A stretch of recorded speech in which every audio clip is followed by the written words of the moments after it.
Alright girls, and all I did there was to use the paint up reasonably consistently from the brushes and the last dregs.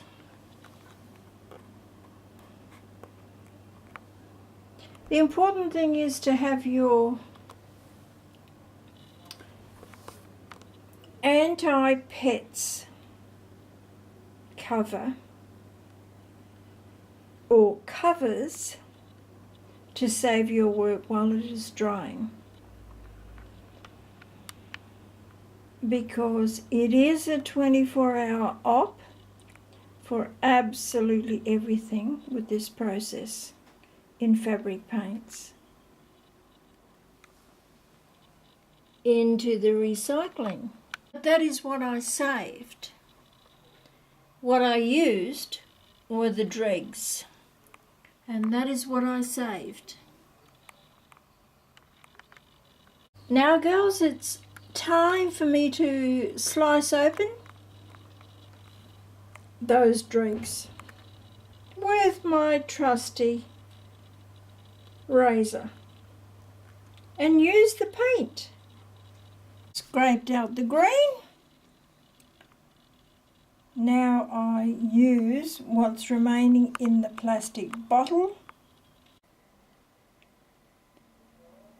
Don't forget to do your stretching, girls, as you go along, bearing in mind that technically what we are doing here is not only are we using up the dregs for the paint, but we are also laying down the groundwork for doing things on top of it, if we choose to. The end of the session, you get the idea. That's what I've saved of the green. That is what I've used up. I haven't even started on those two yet, but it's the end of the day. Now that I've got the paint ready, I'll set it up for a couple of days.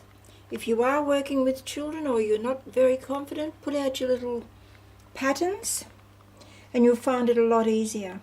And I will work on these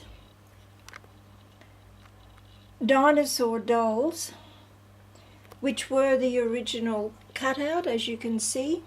And by putting them on these boards, you can see how easy it is to move around. And so now I'm going to use up this paint very quickly. And with children, just use very large brushes in most cases and help them with things like that. There we are, girls. I've used up the red now. So now I'll move on to the green.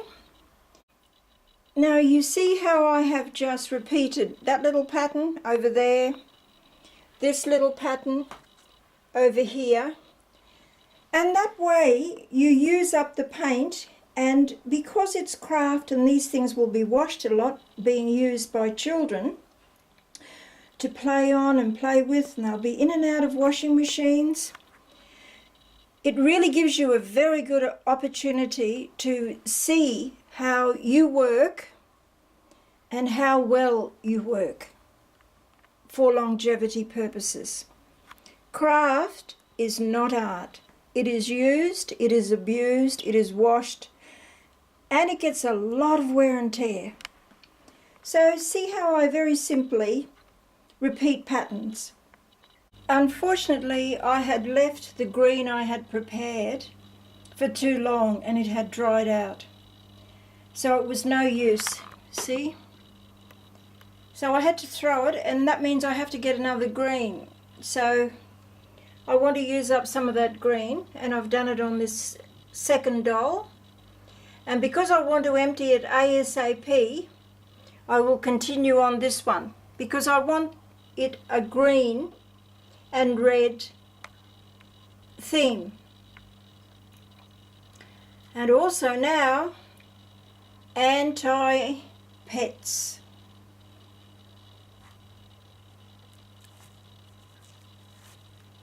because it does take a long time to dry. And the other one is put out of my way, and I'll move to this one now, using up some of the green so I can get the residue. Now, while I was trying to use up a relatively new green, I found I had to twice unblock it. So obviously it's been sitting around for too long. So sacrifice. Bring out a new one and continue along with the three. I have a lot in there to use up, and that is exactly what I'm going to do now. And I'll leave the bottle type of application until next time. But I'm going to use up this entire, it was about 2/3 full, but really hard on my thumb, and I tried twice to unblock it. That's done. I will progress very fast now with my brushes on these three, but first to use up the skins. Don't forget to subscribe to my channel and look forward to the next video. This is where we leave it, girls, and just a few examples of how to use up the dregs in your dimensional fabric paints. Just a few examples which you can always do with the kids.